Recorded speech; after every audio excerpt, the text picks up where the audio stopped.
ये जो भी कुछ अभी हमारा आपका कन्वर्सेशन चल रहा है, ये सब ऑनलाइन के वजह से पॉसिबल है। तो बहुत सिंसियरली ये ऑनलाइन क्लासेस को एज अ रेगुलर क्लास समझकर यदि आप अटेंड करते हैं, आप इसको एंजॉय करते हैं, तो हो सकता है 100% वही फीलिंग जो आप ऑफलाइन क्लास में लेते थे वो तो नहीं हो पाएंगी, लेकिन मैक्सिमम यूटिलाइजेशन, ऑप्टिमाइजेशन कहो, आप ये ऑनलाइन क्लासेस का ले सकते हैं, क्योंकि अभी इसके अलावा हमारे पास कोई दूसरा ऑप्शन नहीं है। तो जो समय की रिक्वायरमेंट होती है वो समय की रिक्वायरमेंट को समझकर हम कैसे उसमें से अपने लिए मैक्सिमम आउटपुट ले सकें, ये सभी को सोचना ज़रूरी है। मतलब टीचर आपके लिए जो भी वर्क यहाँ पर करते हैं वो हो सकता है आपको लगता है कि वो फील नहीं आ पा रहा है जो ऑफलाइन क्लास। डेफिनेटली हर चीज़ के कुछ पॉजिटिव पार्ट्स होते हैं, कुछ नेगेटिव पार्ट्स होते हैं, है ना, प्लस माइनस दोनों पॉइंट्स होते हैं। तो जो सिचुएशन में आज हम हैं, तो ये सिचुएशन में इसी को आप लाइव क्लास मान के, इसी को आप आपकी एक्चुअल क्लास मानकर हाँ लर्न करने की शुरुआत करो।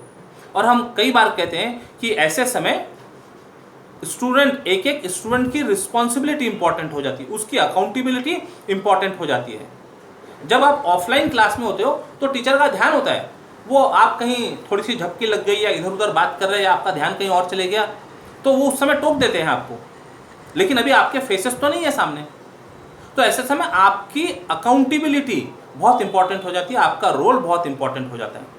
और इस रोल को ध्यान में रखते हुए यदि आप पढ़ाई करते हैं, अभी तक के जो आपने पढ़ाई की होगी, आगे भी जो आप पढ़ाई करेंगे, तो वो मीनिंगफुल होगी।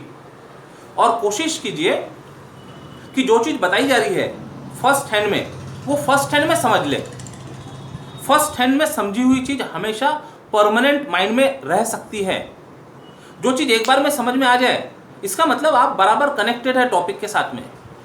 और यदि आपका ध्यान थोड़ा सा इधर उधर चले गया और क्लास में वो टॉपिक चल रहा है और थोड़ा सा आगे बढ़ गया और फिर आपकी नींद खुली, तो फिर वो चीज़ों को पकड़ने में ज़रा मुश्किल होती है। तो कोशिश करें साथ रहे, क्लास के साथ रहे, ऐसे ही मानकर कि यही हमारी अभी के लिए ऑफलाइन क्लासेस है, तो हम चीज़ों का मैक्सिमम बेनिफिट ले पाएंगे। ये बहुत इम्पोर्टेंट बात है आज के समय में। और आने वाले समय में यदि सब कुछ रेगुलर हो जाता है, सब कुछ रेगुलर हो जाता है, तब भी अब ये 1-1.5 साल से जो टेक्नोलॉजी डेवलप हुई है, ये टेक्नोलॉजी पूरी तरह से ख़त्म हो जाएंगी ऐसा नहीं सोचा जा सकता। जो एजुकेशनल इंस्टीट्यूट्स हैं वो पूरी तरह से हम पुराने मोड में आ जाएं, ये सोचना थोड़ा सा अटपटा लगेगा, क्योंकि एक बार जो चीज़ डेवलप हो जाती है तो उसका किसी न किसी प्रकार से आने वाली सिस्टम में भी उपयोग करते हुए हाँ चीज़ों को और बेटर बनाया जा सकता है। तो ये एक थॉट था, इसकी गंभीरता को समझिएगा। ये जो अभी हमने बात की, इसकी गंभीरता को समझिएगा और ये चीज़ को ध्यान में रखते हुए यही आपकी ऑनलाइन क्लासेस, आपकी एक्चुअल क्लासेस हैं, ये मानकर आगे की पढ़ाई कंटिन्यू कीजिएगा। ऑल द बेस्ट, मिलते हैं, फिलहाल के लिए रुकते हैं, बाय बाय, जय गणित।